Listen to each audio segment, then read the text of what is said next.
There's a condition that can strike during what should be one of the happiest times in a person's life. It affects millions of pregnancies every single year, and yet so many of us have never even heard of it. Today, we're pulling back the curtain on a silent threat to mothers and babies everywhere: preeclampsia. Just look at this number, 500,000. That's how many fetal and newborn deaths are caused by preeclampsia every year. And on top of that, tens of thousands of mothers die too. This isn't just some abstract statistic, it's a massive global tragedy, and it's hiding in plain sight. I think this quote just captures it perfectly. It lurks silently, like a thief in the night. That's the thing about preeclampsia. It doesn't send out an announcement. It just creeps in, often without any obvious warning signs, and that's exactly what makes it so incredibly dangerous. To fight it, we first have to understand it. So what is it, really? At its core, preeclampsia is a really serious blood pressure disorder. We're talking about something that complicates up to 8% of all pregnancies worldwide. That makes it one of the leading causes of death and illness for both moms and their babies. Okay, so since this condition is so sneaky, knowing the warning signs is truly your best line of defense. So let's dive in. What are the red flags that we should all be looking out for? Now, here's the key thing to get. This is not just high blood pressure. It's a full body condition that usually starts with a problem in the placenta. The classic things doctors are looking for are 1. High blood pressure that shows up after 20 weeks of pregnancy, and 2. Signs that it's starting to damage other organs, like your liver or kidneys. The first major red flag is a headache that you just can't seem to shake. And we're not talking about your average everyday headache. Sources describe it as a hammer-like pain. Imagine a severe, throbbing headache that just won't quit no matter what you do. Next up, and this one is really important, pay attention to your eyes. Are you seeing spots or maybe flashing lights?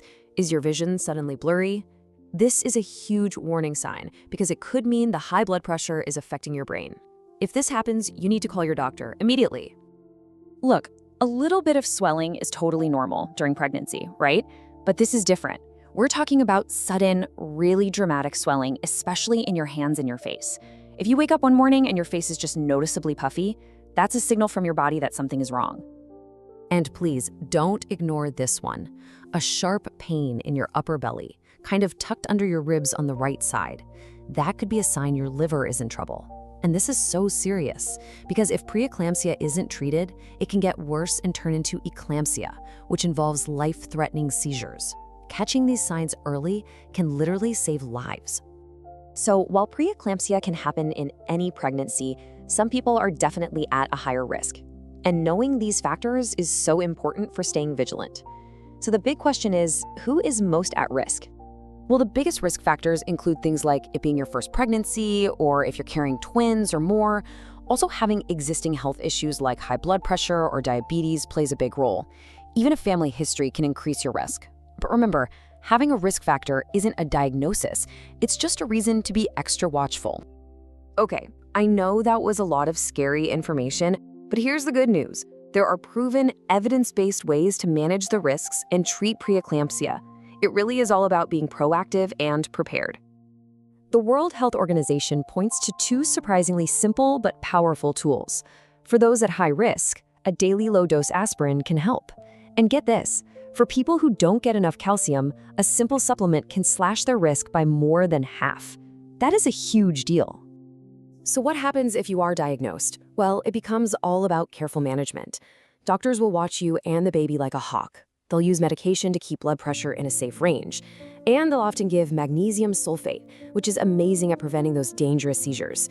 But, and this is key, the only real cure is to deliver the baby and the placenta. But this isn't just a story about individual health. Preeclampsia is also a story about global inequality. Your chances of surviving it can depend massively on where in the world you happen to live. This chart right here tells a devastating story. In Latin America, preeclampsia is responsible for a quarter, a full 25% of all maternal deaths. In Asia and Africa, it's about 10%. This isn't just a random difference. It's a direct result of unequal access to the simple tests and treatments we've just been talking about. Which really begs the question, right? Are the tools we have today good enough? I mean, aspirin helps a bit. Calcium only works for some people. With millions of lives on the line every year, the answer is pretty clearly no. We have to do better. So what does a better future look like? The WHO has actually laid out a roadmap. The dream is to develop a new drug that's super effective, completely safe during pregnancy, can be started early on, and this part is absolutely crucial, is affordable and easy to distribute in low-resource settings where it's needed most. And that right there brings us to the ultimate goal. You see, solving the puzzle of preeclampsia isn't just about the science. It's about justice. It's about building a world where every mother, everywhere, has the exact same chance at a safe and healthy pregnancy. A world where your health isn't determined by your zip code.